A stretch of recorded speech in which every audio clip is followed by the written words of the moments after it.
Let's get in Mayuresh Joshi, who joins us on the show. Hi, Mayuresh. Good afternoon. Good to see you, Ben.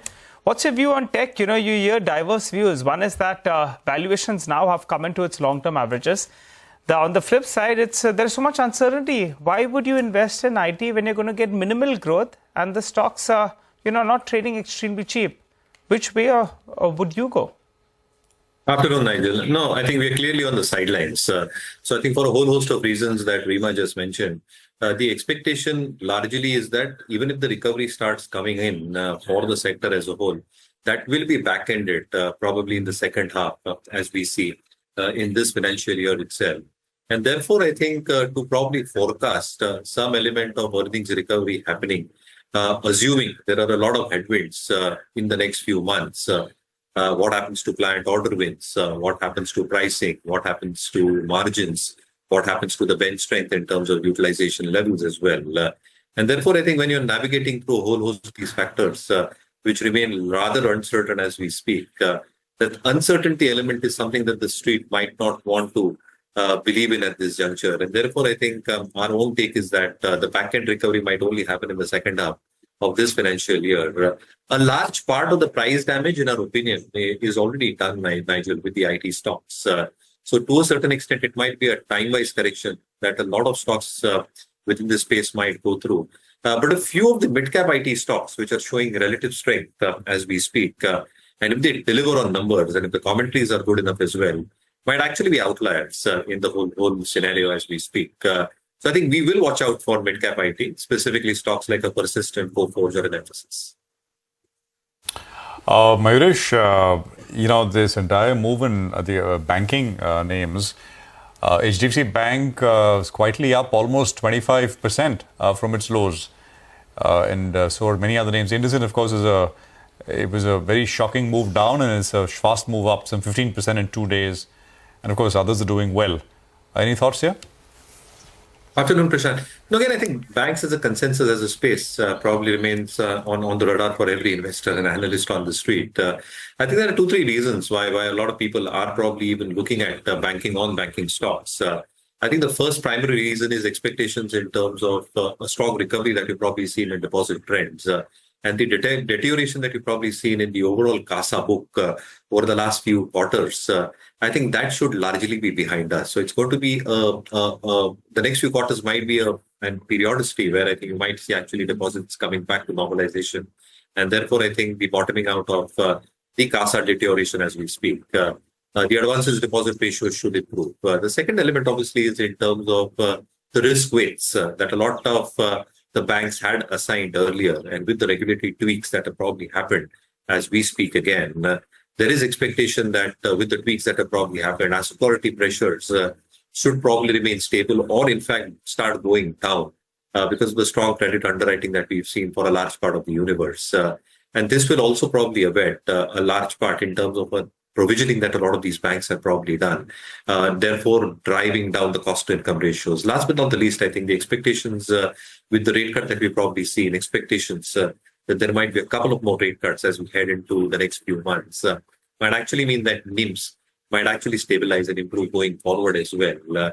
And that probably might also indicate that stronger liability franchises might actually do well in the next few quarters as well. So I think we remain optimistic. I think the rating rankings for the entire sector look pretty decent. It's one of the strongest sectors in the strongest quadrants, as we put it, as far as earnings are concerned.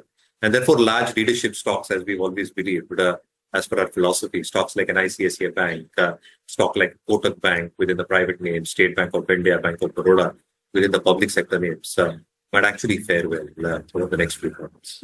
So GMDC is up 10%, another PSU name, which is looking good. Anything stands out to you, Mayuresh? So within the PSU pack, Prashant, I think our take is that PSU defense names might actually continue doing well. I think the only risk factor for these names is how they are able to execute. But apart from that, the revenue visibility in terms of their order books stands very, very solid. The robustness in terms of the margins at which these orders have been obtained will probably mean that the margin performance, if they're able to execute well, will continue at a good pace. And that will probably reflect directly in terms of bottom line growth. So I think the earnings growth, where there is a lot of concern on how earnings will probably grow for certain pockets within the market, if PSU defense companies might execute well in the coming few quarters, I think the earnings growth sustainability argument probably would stay with them. So I think a few of the select shipbuilders, as an example, is something where our belief is that the rating rankings, institutional holding look extremely strong, and therefore a little bit more positive in the defense PSU space as we speak. Okay, all right. Mayuresh, I wanted your view on some of these paint companies. They were big underperformers because you had a new large player that was coming into their space, and they underperformed in the last couple of years. But if I compare, Berger Paints, I think, is up close to 15-20% in this year, which is much better than what the Nifty has done. You have Asian Paints as well that's pulled back. Remember, these stocks went through a period of big underperformance. And now you have the tailwind because crude oil prices are lower, and the hope is consumption picks up in the second half of the year. Your view on any of them? So yeah, you're absolutely right, Nigel. I think the combination of the cocktail of these reasons that you're putting through, with crude oil prices coming down, titanium dioxide prices have come off quite significantly. So adjusting for inventories, probably for this quarter, if crude prices remain lower, the expectation is that a large part of their input cost, which is almost 20-25%, comes off quite significantly, which probably upsets their margins pretty decently. On the other hand, with the tax cuts that are expected to come through and start getting played through as we start this financial year, specifically, I think the second half of this financial year, where the expectation is that with a combination of good monsoons, rural consumption, urban consumption, and semi-urban consumption expected to come back roaring.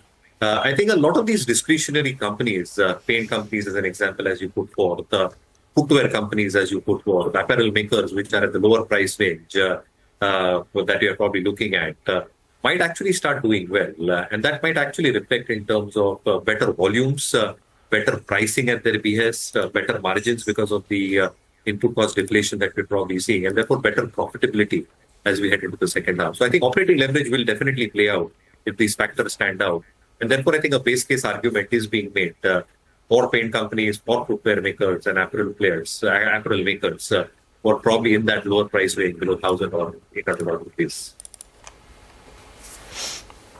Okay, all right. I think what we'll do is we'll just quickly wrap up things here. Mayuresh, stay with us. We're going to come back in a bit. Well, let's welcome our guest on the show. We have Mayuresh Joshi, Head of Equity Research at William O'Neill. Mayuresh, broadly, how are you feeling about the markets now? Afternoon, Rima. No, I think the sentiments have definitely improved. No two ways about it. But I think what the markets will now ideally do is track Q4 numbers. I think there is no great expectation, Rima, honestly, from Q4 numbers, except for a few pockets.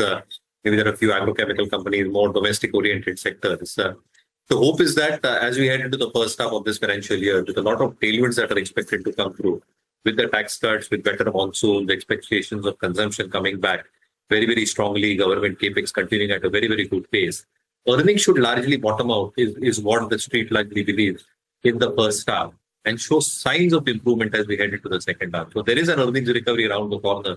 As far as the street believe, post Q4 numbers. And therefore, I think the market's probably a large part in terms of the correction or the bottom that we've probably seen, 21,600, 21,700 odd.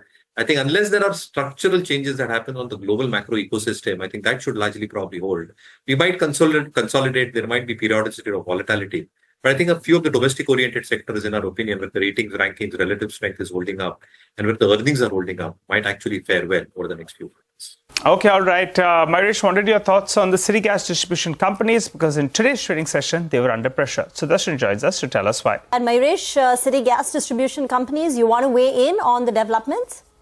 Well, so I think there has been a lot of to and fro, right, for all these stocks under consideration. And therefore, I think with whatever developments that are now happening, whether they'll be able to completely pass this through, I think that is a big question mark. And that remains a big circumspect in terms of the entire earnings scenario if this does not happen. So if it's not a complete pass-through, they obviously take a hit on the EBITDA, and therefore the EBITDA per SCM will probably also dwindle lower. Obviously, I think the expectations in terms of more geographical areas, the expectations in terms of addition of more players coming in, I think there is sufficient amount of scope happening here. But again, I think the basic argument in terms of the APM gas, which is at a lower price, not able to pass this to complete three, volumes probably being a little bit soft, and therefore EBITDA and EBITDA margins remaining softer might probably mean that earnings might remain circumspect as we speak. So I think wait and watch for us as far as CGD plays are concerned. Okay, all right. Thanks for that, Mayuresh. Mayuresh, any view on the pharma names? I think this is going to be detrimental as far as their earnings are concerned. But again, I think they've got a very strong pipeline, both these companies put together. But generally, I think our take is within the large names, we continue holding Sunpharma in our global portfolios. Very strong pipeline that Sunpharma probably possesses as we speak. A few of their drugs are in late stage 3 trials, which means it's a matter of time that they will get approval for the same. Some element of revenue exclusivity. Obviously, the headwind remains on what Trump can probably act upon in terms of the sectoral tariffs as far as pharma is concerned. But I don't think we are too perturbed with that. I think it's not something which can last too long, in our opinion. And therefore, I think leadership stocks like a Sunpharma within the pharma name, the top pharma names, something like an Ajanta Pharma within the mid-cap space, their earnings might actually hold up in the next few quarters. Okay, all right, gentlemen. Thanks a lot for joining in and helping us out with your take on a lot of these names. Looking forward to chatting up with you in the time to come.